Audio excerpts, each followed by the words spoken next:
नमस्कार, खेल समाचार में आप सभी का स्वागत है। मैं हूं गौरव कुमार और आज खेल समाचार के इस खास बुलेटिन में हम बात करेंगे खेलो इंडिया पैरा गेम्स की। इसके अलावा हम नजर दौड़ाएंगे कल से शुरू होने वाले भारत और इंग्लैंड की महिला क्रिकेट टीमों के बीच टेस्ट मुकाबले की। साथ ही साथ ये भी देखेंगे कि आखिरकार मैनचेस्टर यूनाइटेड का सपना जो है वो अंतिम 16 में पहुंचने का क्यों चकनाचूर हुआ। इन सभी खबरों को विस्तार से देखेंगे, लेकिन आइए सबसे पहले हमेशा की तरह से शुरुआत करते हैं और देखते हैं क्या है इस वक्त की स्पोर्ट्स हेडलाइंस।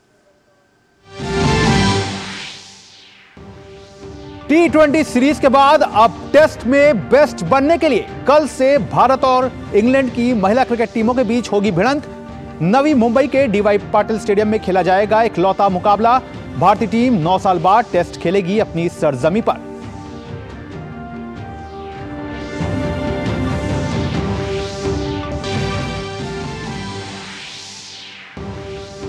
T20 विश्व कप से पहले खुद को मजबूती देने में जुटी वेस्टइंडीज ने आंद्रे रसेल के हरफनमौला प्रदर्शन के बल पर इंग्लैंड को पहले T20 में 4 विकेट से हराया।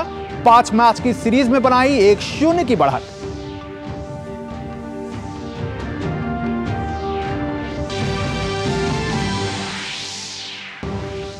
जूनियर हॉकी विश्व कप में कल भारत जर्मनी के खिलाफ खेलेगा सेमीफाइनल मुकाबला। क्वार्टर फाइनल में नीदरलैंड्स को दी थी 4-3 से मात।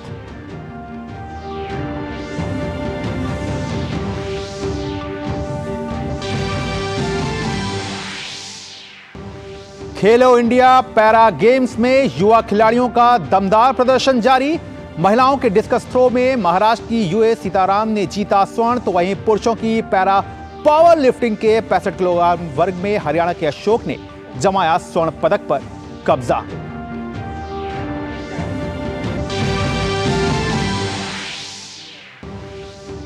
और यूएफए चैंपियंस लीग के नॉकआउट में पहुंचने का मैनचेस्टर यूनाइटेड का सपना हुआ चकनाचूर।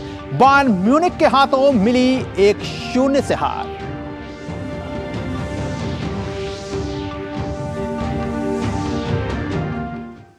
और आइए अब खबरों को विस्तार से देख लेते हैं और शुरुआत करते हैं इंग्लैंड और वेस्टइंडीज के बीच चल रही 5 मैचों की T20 सीरीज से। इंग्लैंड और वेस्टइंडीज के बीच 5 मैचों की T20 सीरीज के पहले T20 मुकाबले को वेस्टइंडीज ने 4 विकेट से अपने नाम कर लिया। इस मैच में वेस्टइंडीज ने टॉस जीता और पहले गेंदबाजी करने का फैसला किया। इंग्लैंड की टीम ने 19.3 ओवर में 171 रन बनाए, जिसके जवाब में वेस्टइंडीज की टीम ने लक्ष्य को 18.1 ओवर में 6 विकेट खोकर 172 रन बनाकर हासिल कर लिया। वेस्टइंडीज की ओर से आंद्रे रसेल ने पहले गेंदबाजी में 3 विकेट लिए और उसके बाद बल्लेबाजी में 14 गेंदों पर 29 रन बनाए।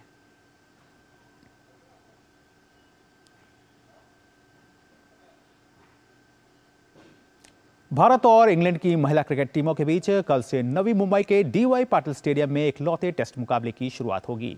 भारतीय महिला टीम अपने घर पर 9 साल बाद टेस्ट मुकाबला खेलने उतरेगी। ऐसे में यह मुकाबला टीम के लिए काफी अहम रहने वाला है।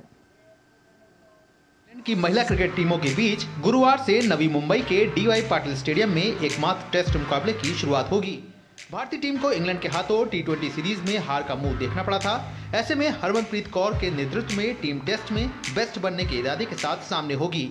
रेणुका ठाकुर भारतीय तेज गेंदबाजी विभाग की अगुवाई करेंगी, जिन्होंने हाल ही में संपन्न हुई T20 सीरीज में कमाल का प्रदर्शन किया था। उनके अलावा और फिलहाल यहाँ पर एक लेते हैं छोटा सा ब्रेक। आप देखते रहिए खेल समाचार।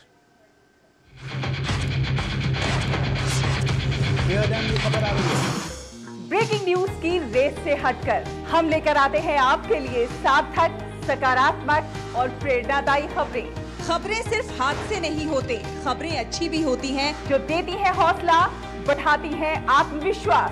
मुश्किल वक्त में भी जब लोगों ने के मुकाबले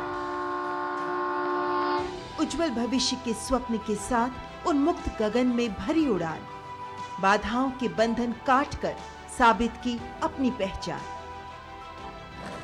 जो अपने बुलंद हौसलों से सामाजिक बेड़ियां तोड़कर लिख रही हैं वीरता की गाथाएं। मैं उन्मुक्त, मैं स्वच्छंद, मेरा ध्येय अनंत, मेरी दिशा अनंत। मिलिए इन प्रेरणादायक शख्सियतों से मेरे साथ कार्यक्रम तेजस्विनी में, सिर्फ डीडी न्यूज पर।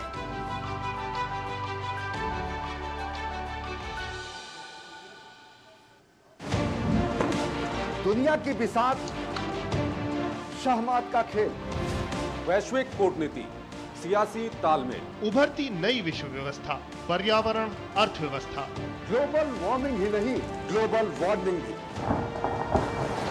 जंग का जुनून हो या शांति की पहल, सभी वैश्विक हलचल, खबर जो करे खबरदार। ब्रेक के बाद एक बार फिर से आप सभी का स्वागत है और अब खबरें देखते हैं खेलो इंडिया पैरा गेम से जुड़ी हुई।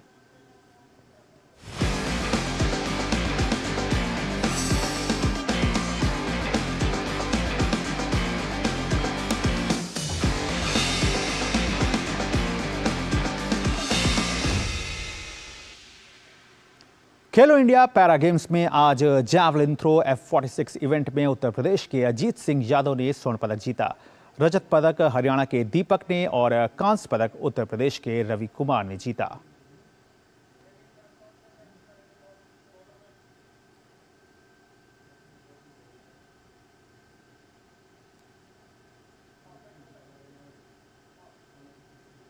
वहीं महिलाओं के discus throw F40, F41 event में महाराष्ट्र की यूए सीताराम ने स्वर्ण पदक पर अपने नाम की मोहर लगाई। रजत पदक छत्तीसगढ़ की छोटी मेहरा और कांस्य पदक राजस्थान की निशा के नाम रहा।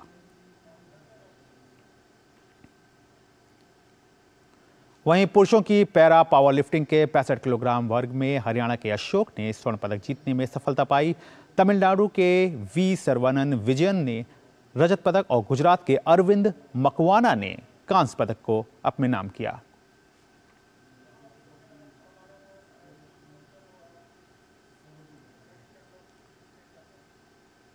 और इन खेलों पर और ज्यादा जानकारी के लिए बात करते हैं अपने संवाददाता अभिषेक महाजन से, जो इन खेलों पर अपनी नजर को जो है वो बनाकर रखे हुए हैं। अभिषेक, आपका बहुत बहुत स्वागत है। और सबसे पहले इसी बात को जानना चाहेंगे कि हमने खेलो इंडिया यूथ गेम्स देखे, खेलो इंडिया यूनिवर्सिटी गेम्स देखे, विंटर गेम्स देखे, अब पैरा गेम्स सामने हैं। तो जिस सोच के साथ इन गेम्स को सामने रखा गया है, अब क्योंकि 3 दिन पूरे हो चुके हैं, तो किस तरह का एक माहौल जो है वो पैरा एथलीटों के बीच आपको देखने को मिल रहा है, और इन खेलों का फायदा जो है वो आगे आने वाले समय में आप कितना देखते हैं? बिल्कुल गौरव, सही कहा आपने। जैसा आपने यूथ गेम्स के बारे में कहा, यूनिवर्सिटी गेम्स के बारे में, विंटर गेम्स की अगर हम बात करें, कोई ज़्यादा फ़र्क दिखाई नहीं दिया। हमने सारे गेम्स कवर करे हैं गौरव, और तबीयत खुश हो गई फैसिलिटीज़ देख के। अब देखिए, इंदिरा गांधी स्टेडियम हो, जवाहरलाल नेहरू स्टेडियम हो, वहाँ पे इनको बड़ा जगह मिल रही है खेलने के लिए। 6 महीने, हम एक एथलीट से बात कर रहे थे, वो ये कह रहे थे कि उनकी बाकायदा आंखों में आंसू आ गए, वो ये कहते हुए कि 2 महीने पहले उनको कोई जानता नहीं था और अब उनको ये प्लेटफॉर्म मिल रहा है। देश का broadcaster, national broadcaster para games को कवर कर रहा है। वो कह रहे हैं कि इससे बड़ी बात हमारे लिए कुछ नहीं हो सकती है। अलग अलग तरह के लोग आ रहे हैं यहाँ पर। अब देखिए, कंपटीशन मैनेजर से हम बात कर रहे थे, उन्होंने ये कहा कि उनको फ़ोन कॉल्स आ रहे हैं कि हम भी पैरा खेलो गेम्स में हिस्सा लेना चाहते हैं। वो कह रहे हैं रोज़ के हमें 15-20 फ़ोन कॉल्स ऐसे आ रहे हैं कि क्या प्रोसीजर है रजिस्ट्रेशन का, जो अपने आप में एक गौरव बड़ी सफलता हम कह सकते हैं। और जब हमने एथलीट से बात करी, कंपटीशन के बारे में उन्होंने बताया, उन्होंने ये बताया कि फैसिलिटीज़ उनको जिस तरह की मिल रही हैं। हमने फॉर्मर एथलीट से बात करी, अंजू बॉबी जॉर्ज वहाँ पर थी, लेजेंड है लॉन्ग जंप की, तृप्ति मुरगुंडे वहाँ पर थी। उन्होंने ये बताया कि ये जो फैसिलिटीज़ है ये कॉमनवेल्थ की बात की जाए, एशियन गेम्स की बात की जाए, उससे कम नहीं है, जो अपने आप में गौरव एक बहुत बड़ी बात है। अगर फॉर्मर एथलीट अगर ये बात बोले, वो भी पैरा खेलो इंडिया गेम्स के लिए, और तारीफ करनी होगी यहाँ पर गवर्नमेंट की गौरव। और किसी भी देश को स्पोर्टिंग नेशन बनाने के लिए आपको ग्रास रूट लेवल पर काम करना होता है, और वो शुरुआत यहीं से होती है। और पहला एडिशन है, और पहले एडिशन में ही ये सारी फैसिलिटीज़, चाहे आप हॉस्पिटैलिटी की बात कर ले, चाहे एथलीट्स को फैसिलिटीज़ की बात कर लें, उनको कैसे ले जाया जाता है, उनको कैसे पोडियम में लेकर आया जाता है, प्रेजेंटेशन सेरेमनी की आप बात कर लीजिए, किसी में भी कोई भी फ्लॉ नजर नहीं आया, तो हम कह सकते हैं कि चौथा दिन है और सफल पैरा खेलो इंडिया गेम्स हम इसको कह सकते हैं अभी तक। जाहिर तौर पर अभिषेक, फैसिलिटी की बात कर लें, हॉस्पिटैलिटी की बात कर लें, इसमें अव्वल रहा है, जैसे हम बाकी गेम्स को देखते आए हैं, उसी तरह से खेलो इंडिया पैरा गेम्स जो है वो भी इनमें अव्वल रहा है। लेकिन अगर कंपटीशन लेवल की बात करें तो किस तरह का कंपटीशन लेवल आपको दिखाई दे रहा है? गौरव, बढ़िया स्तर का कंपटीशन दिखाई दे रहा है। 32 स्टेट हिस्सा ले रहे हैं। उम्मीद हम यही करेंगे कि आगे जो स्टेट्स है वो और बढ़े। जैसा मैंने पहले भी कहा कि कंपटीशन मैनेजर से हमारी बात हो रही थी, उन्होंने ये कहा था कि इतने एथलीट्स इसमें हिस्सा ले रहे हैं, कभी कभी उनको संभालना मुश्किल हो जाता है। तो इतने ज़्यादा स्टेट्स यहाँ पर हिस्सा ले रहे हैं। और कंपटीशन के स्तर की बात की जाए तो वो यही कह रहे थे कि यहाँ पर कॉम्पिटिशन कमाल का देखने को मिला। जैसे 59 किलोग्राम कैटेगरी की हम बात करें तो इतना टाइट कॉम्पिटिशन था, तो ये बड़ा मुश्किल था रेफरीज के लिए, जजेस के लिए ये तय करना कि कौन जीता है। तो ये हम कह सकते हैं इस तरह का कंपटीशन यहां पर देखने को मिल रहा है। और बड़े बड़े एथलीट्स गौरव इसमें हिस्सा ले रहे हैं। हम बैडमिंटन की बात करें तो प्रमोद भगत की हम बात करें, प्रमोट करने के लिए हमें इस यहां पर सरकार की तारीफ करनी होगी। जब खेलो पैरा इंडिया गेम्स का जब इनॉग्रेशन था उसमें स्पोर्ट्स मिनिस्टर तो आए ही आए, उसमें जो पुराने एथलीट्स हैं जो पैरालंपिक्स में मेडल जीत चुके हैं वो भी आए। योगेश्वर दत्त आए, हम जानते हैं कि वो ओलंपिक मेडलिस्ट हैं। अखिल कुमार आए थे उस समय, अंजू बॉबी जॉर्ज आज आई, पीटी उषा आई। तो ये खेलों को प्रोत्साहन देने के लिए, खेलों को प्रमोट करने के लिए हम पहले भी ये बात करते आ रहे हैं कि अगर खेलों को प्रमोट करना है तो जो मेडलिस्ट हैं, जो बड़े खिलाड़ी हैं देश के, उनको आगे आना होगा। और इसमें सरकार की तारीफ करनी होगी। सभी हम कह सकते हैं कि जो खिलाड़ी हैं, फॉर्मर एथलीट हैं, जो इसका जो पोडियम का हिस्सा रह चुके हैं, उनको देखकर जो खिलाड़ी हिस्सा ले रहे हैं उनको और ज्यादा प्रोत्साहन मिलता है। इससे बड़ी बात किसी भी खिलाड़ी के लिए नहीं हो सकती गौरव। जाहिर तौर पर अभिषेक, इससे बड़ी बात और कुछ नहीं हो सकती। और ये बहुत ज़रूरी एक प्लेटफॉर्म भी है। और इस तरह से जिस तरह से खिलाड़ियों का जो समर्थन मिल रहा है, उनकी मौजूदगी जो होती है वो कहीं ना कहीं हौसला जो है वो और बुलंद कर देती है। बहरहाल आपने तमाम जानकारी दी, इसके लिए आपका बहुत बहुत शुक्रिया। खेल राज्य मंत्री निशित प्रामाणिक का कहना है कि खेलो इंडिया पैरा गेम्स के जरिए देश के पैरा एथलीटों को एक बड़ा मंच मिला है। उन्होंने देश में खेलों को बढ़ावा देने के लिए प्रधानमंत्री नरेंद्र मोदी और केंद्रीय खेल मंत्री अनुराग सिंह ठाकुर के प्रति आभार प्रकट किया। It's day 4 of the Khelo India Para Games 2023 and it's already a huge success. क्या कहना चाहेंगे? देखिए, पहली बात तो माननीय प्रधानमंत्री जी को मैं बहुत बहुत धन्यवाद देना चाहूँगा, क्योंकि खेलो इंडिया का माध्यम से जो स्पोर्ट्स का चाहे वो इंफ्रास्ट्रक्चर हो, चाहे खेल क्षेत्र में खिलाड़ियों को एकदम जो है प्रांतिक क्षेत्र से ढूंढ के लाने का कार्य हो, ये माननीय प्रधानमंत्री जी का ये भावना, ये चिंतन के साथ ही संभव हो रहा है। 2014 से पहले जब खिलाड़ियों को प्लेटफॉर्म नहीं मिल रहा था और 2014 के बाद एक से बढ़कर एक जो है खिलाड़ियों के लिए चिंतन, चाहे वो टारगेट ओलंपिक पोडियम हो या फिर खेलो इंडिया हो या फिर फिट इंडिया का मुहिम हो, माननीय प्रधानमंत्री जी का ही ये जो है चिंतन का फल है। और इसलिए मैं माननीय प्रधानमंत्री जी को धन्यवाद देना चाहूँगा। उसके साथ साथ माननीय खेल मंत्री अनुराग जी को भी मैं बहुत बहुत धन्यवाद देना चाहूँगा। उन जिस निष्ठा के साथ उनका काम चल रहा है और जिस तरह से निरीक्षण करते हैं, मैं कहूँगा कि ऐसा खेल मंत्री बार बार देश को चाहिए, ऐसा प्रधानमंत्री बार बार देश को चाहिए, जो देश को खेल इंफ्रास्ट्रक्चर के साथ साथ खेल इकोसिस्टम के साथ साथ एक स्पोर्टिंग नेशन, एक स्पोर्टिंग इंडिया बनाने का सपना देखता है। और आज का जो ये भव्य माहौल, जहाँ पर हम लोग पैरा एथलीट को यहाँ पर मेडल डिस्ट्रीब्यूशन सेरेमनी हो रहा है, ये मुझे लगता है कि इससे पहले भी बहुत ऐसा स्टेट नेशनल लेवल का स्पोर्ट्स होते थे, लेकिन इस प्रायोरिटी के साथ, इस भव्यता के साथ, इस मंच में ये माननीय प्रधानमंत्री जी का ही मार्गदर्शन से संभव हो सकता है। और ये हमारे जो है खेल इकोसिस्टम को डेवलप करने के लिए ये बहुत बड़ा बात है। तो जैसा आपने कहा, किसी भी नेशन को स्पोर्टिंग नेशन बनने के लिए ग्रास रूट लेवल पे काम करना जरूरी होता है। ये अनदर स्टेप है इस डायरेक्शन में। देखिए, बिल्कुल। एक तो ये है कि इसके माध्यम से बहुत सारा ऐसा प्रांतीय क्षेत्र है, बहुत सारा स्टेट से उस खिलाड़ियों को एक बड़ा मंच मिलेगा, एक बड़ा प्लेटफॉर्म मिलेगा, जो उसका जीवन का ये जो आगे जाने के लिए एक बहुत बड़ा बूस्ट हो सकता है। और मैं इसके साथ साथ ये भी कहना चाहूँगा कि एक मंच जहाँ पर सभी पूरा देश भर के खिलाड़ी आएगा और एक दूसरे से उनको बहुत कुछ सीखने को भी मिलेगा, ये लगता है मुझे बहुत बड़ा बात है। बहुत शुक्रिया हमसे बातचीत करने के लिए। वाकई एक बड़ा मंच मिलेगा और वाकई जो ज़रूरतें हैं वो भी कहीं ना कहीं जो है वो इन खेलों के माध्यम से खिलाड़ियों तक पहुंच रही हैं और उसको पूरा किया जा रहा है। बहरहाल केंद्रीय खेल मंत्री अनुराग सिंह ठाकुर ने दिल्ली स्थित इंदिरा गांधी स्टेडियम में 2 दिवसीय स्पोर्ट्स साइंस कॉन्क्लेव का उद्घाटन किया। खेलो इंडिया पैरा गेम्स 2023 के सहयोग से राष्ट्रीय खेल विज्ञान और अनुसंधान केंद्र द्वारा आयोजित इस कॉन्क्लेव में पूरे भारत से 250 प्रतिनिधियों और एथलीटों के शामिल होने की उम्मीद है। विज्ञान के बगैर खेल अधूरा है, इस बात को पिछले 9 साल में देश ने न केवल अच्छी तरह से समझा है बल्कि इसके अहम पहलुओं को उतारने की कोशिश हर स्तर पर सामने है। इन्हीं बातों को समेटे राजधानी दिल्ली में राष्ट्रीय खेल विज्ञान और अनुसंधान केंद्र द्वारा आयोजित 2 दिवसीय स्पोर्ट्स साइंस कॉन्क्लेव का उद्घाटन किया गया, जिसमें पैरा एथलीटों और प्रतिनिधियों ने हिस्सा लिया। इस कॉन्क्लेव में केंद्रीय खेल मंत्री अनुराग सिंह ठाकुर भी मौजूद रहे, जिन्होंने इस बात को सामने रखा कि विज्ञान के बगैर खेलों की रूपरेखा को तैयार नहीं किया जा सकता। हमें इसमें कोई अंतर नहीं दिखता है, ना हमने कभी भेदभाव रखा है। एक समान अधिकार, एक समान सुविधाएं मिले, उस दिशा में हम लोग आगे बढ़े हैं। इसीलिए ही डिसेबल्ड नहीं, स्पेशली एबल्ड कहा जाता है, इसीलिए विकलांग नहीं, दिव्यांग नाम दिया गया है। तो ये सोच, सुविधाएं ये देने की हमने काम किया है। खेलो इंडिया पैरा गेम्स पहली बार हुआ है कि खेलो इंडिया में यूथ गेम्स के साथ साथ यूनिवर्सिटी गेम्स, विंटर गेम्स तो चलती थी, लेकिन पैरा गेम्स की शुरुआत भी हमने 2 दिन पहले की है। उसके लिए भी मैं बहुत बहुत बधाई सबको देता हूँ।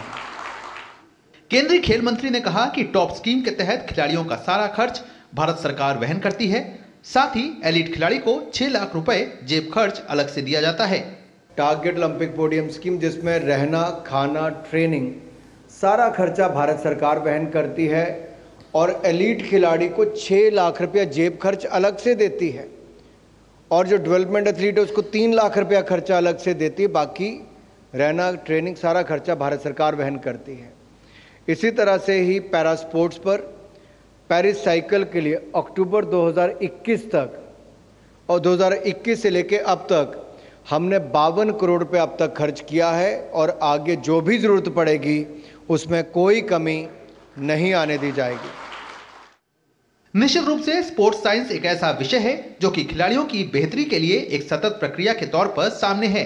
खिलाड़ियों की बेहतर ट्रेनिंग हो या फिर इंजरी से निजात पाना या फिर तकनीक के सहारे खुद को मजबूत बनाना, इन सभी बातों को इस कॉन्क्लेव के जरिए एक नया आयाम मिला है और यहां से निकलने वाले निचोड़ को सरकार तक पहुंचाना और फिर सरकार की ओर से इस दिशा में आगे के रोड मैप को तैयार करने की पहल जाहिर तौर पर देश के खेल ढांचे और खिलाड़ियों दोनों को एक नई मजबूती देगी। Gaurav Kumar, DD news, Delhi. तो खेलो इंडिया पैरा गेम्स में पुरुषों के लॉन्ग जंप T64 वर्ग में तमिलनाडु के डी सुलाइराज ने स्वर्ण पदक अपने नाम किया है। उन्होंने कहा कि पदक के लिए उन्होंने बहुत अभ्यास किया, अब उनका लक्ष्य जो है वो पैरालंपिक में पदक जीतना है। सुलाइराज से खास बात की हमारे संवाददाता मुकेश शुक्ला ने। सुलाइराज तमिलनाडु से हमारे साथ हैं। T64 में इन्होंने पार्टिसिपेट किया, किस तरह से इनके लिए परफॉर्मेंस रहा, गोल्ड मेडल इन्होंने जीता। सबसे पहले अपना गोल्ड मेडल दिखे सुलाइराज, ये एक प्राउड मोमेंट होता है एक एथलीट के लिए, कितना बड़ा मोमेंट है सुलाइराज आपके लिए? बहुत बड़ा मोमेंट है। मेडल उसको पहले हम इवेंट करते समय उतना ये होगा, उसके बाद मेडल आते समय बहुत खुशी हो जाएगा। बहुत। कितना प्रैक्टिस किया था इस गोल्ड के लिए? गोल्ड के लिए बहुत प्रैक्टिस करना पड़ता है ना, तो उसके लिए बहुत प्रैक्टिस करना पड़ रहा है बहुत, और भी मेहनत करना पड़ेगा। और वो ओलंपिक के लिए मैं तैयारी कर रहा हूँ अगला साल के लिए। कितना कंपटीशन टफ था यहाँ पर जब खेलने आए? बहुत टफ है। तो आगे का क्या सोचा है? आगे का वही है, अगला साल ओलंपिक्स का है, उसके लिए तैयारी करेंगे। लेकिन कैसे देखते हैं इस पैरा खेलो गेम्स को जो पहली बार शुरू हुआ? कल स्पोर्ट्स मिनिस्टर ने भी सभी से बात करा, तो प्रधानमंत्री ने इसको इनिशिएट किया, कितना बड़ा पल मानते हैं अपने लिए? और सरकार को कैसे देखते हैं जो उन्होंने ये गेम शुरू किया पहला? ये उसको पहले खेलो इंडिया था, उन लोग एबल बॉडी वगैरह खेल रहा था। इस पर पहले बार पैरा के लिए रखा है, बहुत खुश हुआ है। और आगे का अभी नया बंदा के लिए बहुत मौका मिलेगा, सबको और भी अच्छा करना करके और भी उसका उन लोगों को मोटिवेशन हो जाएगा ये गेम देख के। फैसिलिटी कैसा रहा? बहुत बढ़िया है। ये देखिए तो ये तमिलनाडु के एथलीट हैं, इनका कहना है कि यहाँ की फैसिलिटी बहुत अच्छी है और इनका सपना है कि अगले साल ये ओलंपिक्स के लिए क्वालिफाई करें और वहाँ पर भी ये धमाल मचाएं। इस बार का पहला एडिशन इनके लिए स्वर्णिम सफलता लेके आया, गोल्ड मेडल के साथ ये यहाँ से जाएंगे। कैमरामैन गौरव गिरी के साथ मैं मुकेश शुक्ला, DD न्यूज़ दिल्ली। तो वाकई इन युवा पैरा एथलीटों का जो सपना है वो आगे चल करके पैरालंपिक में देश का नाम ऊंचा रखने का है।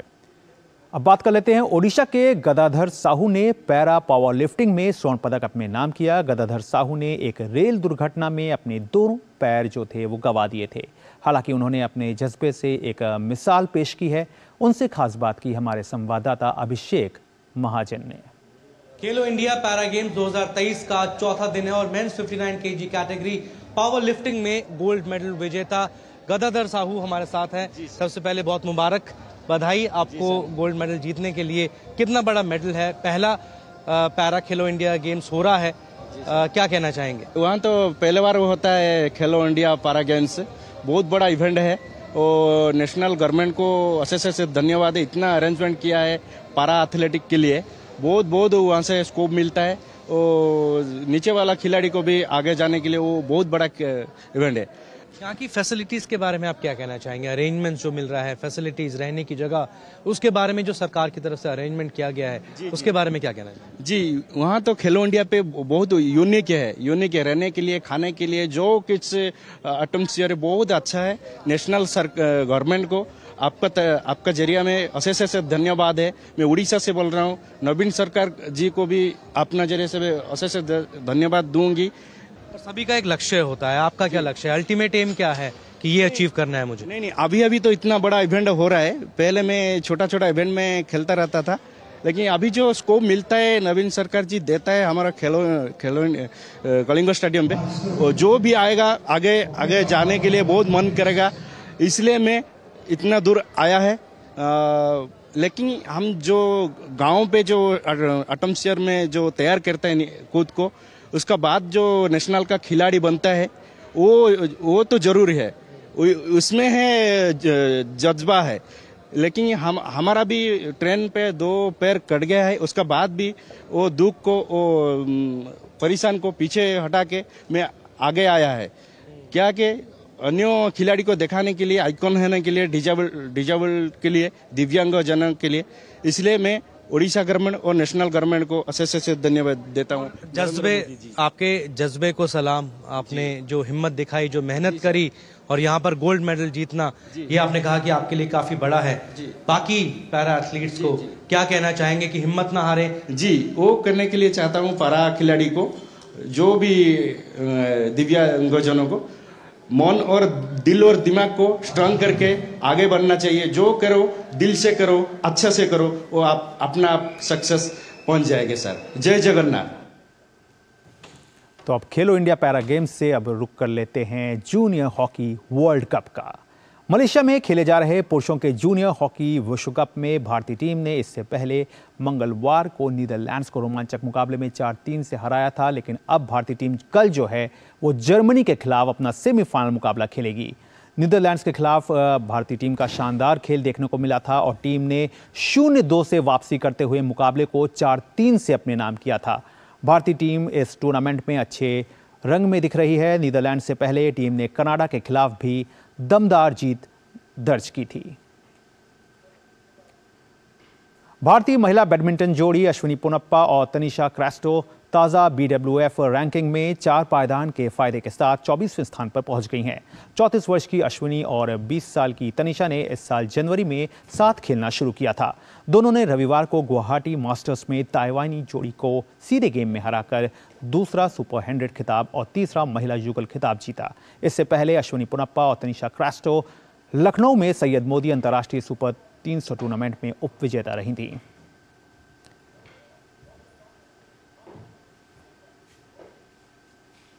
भारतीय फुटबॉल टीम के सेंट्रल डिफेंडर अनवर अली 12 जनवरी से कतर में शुरू होने वाले AFC एशियाई कप में नजर नहीं आएंगे। अनवर अली के बाएं टखने में फ्रैक्चर होने की वजह से उन्हें इस प्रतियोगिता में हिस्सा लेने वाली संभावित टीम से बाहर रखा गया है। अली की अनुपस्थिति में उम्मीद है कि डिफेंस की जिम्मेदारी संदेश झिंगन, प्रीतम कोटल और सुभाषीष बोस उठाएंगे। भारत 13 जनवरी को ऑस्ट्रेलिया के खिलाफ अपने अभियान की शुरुआत करेगा।